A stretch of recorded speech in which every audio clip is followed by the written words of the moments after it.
제가 좀 말씀을 드릴게요. 요거는 요거는 내가 이제 말을 하고 우리 신변님께서 말씀하셔야 돼. 자, 두 분의 관계는 윤석열, 김건희 두 분의 관계는 그런 관계가 아니에요. 내가 생각하는 상식적 그런 관계가 아니에요. 뭐 상식적 비상식적인지 모르겠는데 알았어요. 일단은 그 지배력이라고 해야 되죠. 그게 주종이 동등하지가 않아요. 이렇게. 그래? 누가 더 우위에 있는지는 제가 굳이 말을 안 하겠는데 실제 그런 얘기를 이제 했다라는 얘기가 있어요. 그 예전에 그 저기 당 부인들 배우자들 그 의원들 부인들하고 만났을 때 뭐 그런 비슷한 얘기를 한 거 있고 요거는 장성철 소장이 방송에서 얘기한 거니까 하려면은 나를 고발하지 말고 장성철을 고발해라.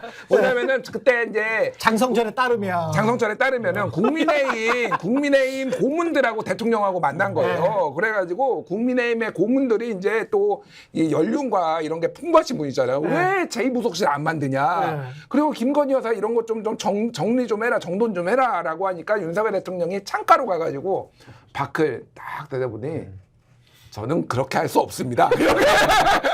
뭐 이런 취지의 얘기를 했다라는 거야, 진짜로. 이런 취지의 이야기를 그런 취지의 얘기를 했다라는 거예요. 그 정도로 이 두 분의 관계가 생각보다 그리고 약간 빌 클린턴과 힐러리의 관계하고도 좀 비슷하다. 그럴 수 있네. 약간 대통령을 만든 사람이거든, 힐러리가. 그리고 그때 빌 클린턴이 뭐라고 했냐면은 이건 1+1이다. 그렇죠. 그리고 그러니까 같이 통치한다 이런 느낌으로 그때 선거운동도 하고 그랬어요. 그러니까 덤으로 나보다 더 똑똑한 힐러리가 지금 여기에 지금 올 것이다. 물론 힐러리가 더 똑똑하긴 해. 진짜 더 똑똑했어요, 실제로. 진짜 공부 잘했대요. 완전 똑똑한 사람이 어쨌든 이런 관계예요. 그래서 누가 누구를 시켜가지고 이게 뭐 내가 손절을 하고 그럴 관계가 아니라 가면은 같이 가고 살면은 같이 살고. 아니 근데 저는 그 주유소 습격 사건 정신을 늘 배워야 된다. 그러니까 한 놈만 패야 되거든요. 그러니까 특검도 좀 너무 많잖아요. 그러니까 저는 하나만 해야 되는데 말씀하신 대로 김건희 특검은 저는 주변이라고 보고 본질은 최수근 특검을 해야 여기서 나오는 게 줄줄이 고구마거든요. 이거는 국기문란입니다. 이거는 대한민국의 헌법을 부정하는 사안이에요. 그러니까 김건희 사건은 그냥 형법을 적용 안 한 거예요. 그걸 뭐 반헌법적이라고 얘기하기 그런데 대통령이 국기문란을 저질렀다라는 것은 반헌법적 사안이다. 그러니까 무게감이 일단 다르다는 거고요. 만약에 윤석열 대통령 지지율 5% 되면 어떻게 될까요?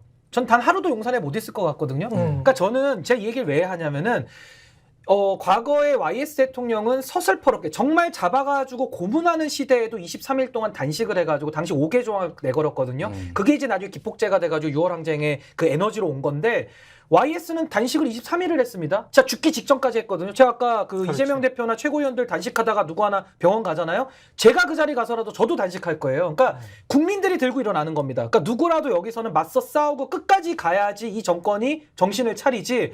윤석열 대통령은 아무 말해도 안 듣는 사람이야. 그럼 끝까지 자기 멋대로 하는 거거든요. 그래서 저는 민주당이 너무 의석만 의지하고 너무 나이브하게 보면 안 된다. 지금은 절체절명의 위기이기 때문에 전 죽기 살기를 각오하고 지금은 덤벼들 때라고 저는 생각을 하고요.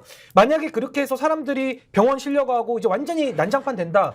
전 윤석열 대통령 지지율이요 20% 금방 10%도 금방 5% 간다고 봅니다. 그럼 국민 여론이 일어나기 때문에 전 이 정권이 버티기 어렵다고 보거든요. 그래서 저는 조금 민주당이 이번 총선에서 대승을 했지만은 정말 민심을 있는 그대로 가감없이 좀 받아안을 필요가 있다. 안 그러면 국민들이요 더 이상 이제 민생으로 연기하고 쇼해도요 안 받아들입니다. 안 와닿습니다. 정말. 그럼요. 다 대파 들고 지금 들어갈 지금 생각이거든요. 그렇습니다. 그리고 한 달 뭐 갑자기 뭐 10만 원, 20만 원, 뭐 30만 원, 100만 원을 준다고 한들 그것 가지고 경제가 돌아가지는 않거든. 그렇죠.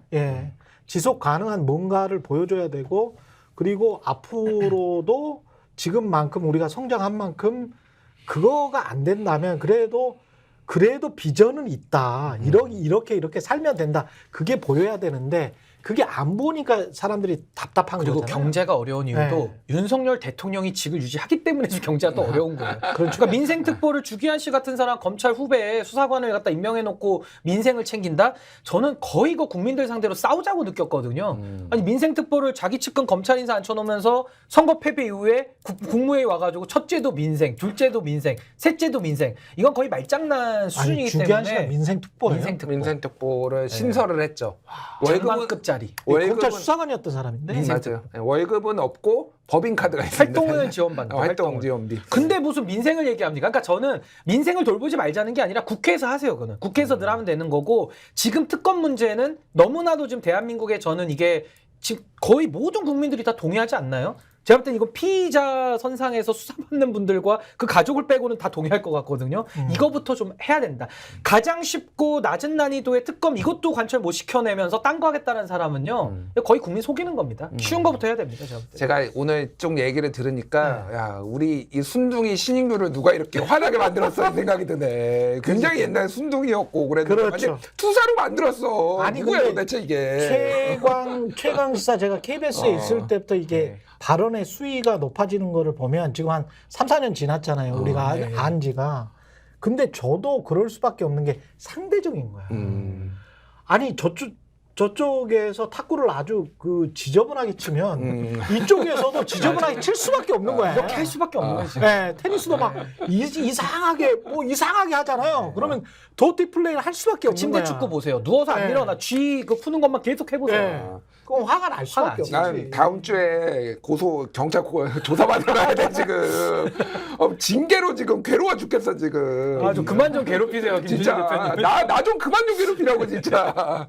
대통령이 그리고 주기한 씨 같은 경우도 민생특보 광주에 있을 때 그렇게 이제 검사실에서 사적으로 끈끈했대요. 맞아요. 끈끈할 수밖에 없는 그 직위의 검사 있고 그 검사에서 거의 이제 모든 검사실의 집사 같은 그런 역할을 한 거예요, 이분이. 그렇게 하면서 잘 한 데다가 한 10년 전부터 대통령이 되셔야 됩니다. 이런 말을 사석에서 그냥 해버렸다고. 근데 그분 아들도 지금 대통령실에 네, 근무하고 맞아요. 저는 주기한 씨를 대통령실에 드릴 수 있어요. 그럼 차라리 법률 수석 만든다면서요. 법률 수석의 비서관으로 임명을 하든가 그러면 널리 이해는 합니다. 근데 이거는 무슨 민생특보 이러면요. 거의 장난하는 것처럼 들려요. 국민들 그러니까 입장에서는. 너무 사적인 인연을 공적인 거에다가 너무 많이 갖다 대통령도 그렇고 대통령 옆에 있는 김건희 박사도 그렇고 너무 그런 게 많아. 그리고 많이 들켰어. 그러니까 이제 이 양반들이 뭐 하는 거지? 주권자는 우리인데 우리 세금으로 운영되는 데서 그리고 외국에 나가서 별로 폼이 안 나.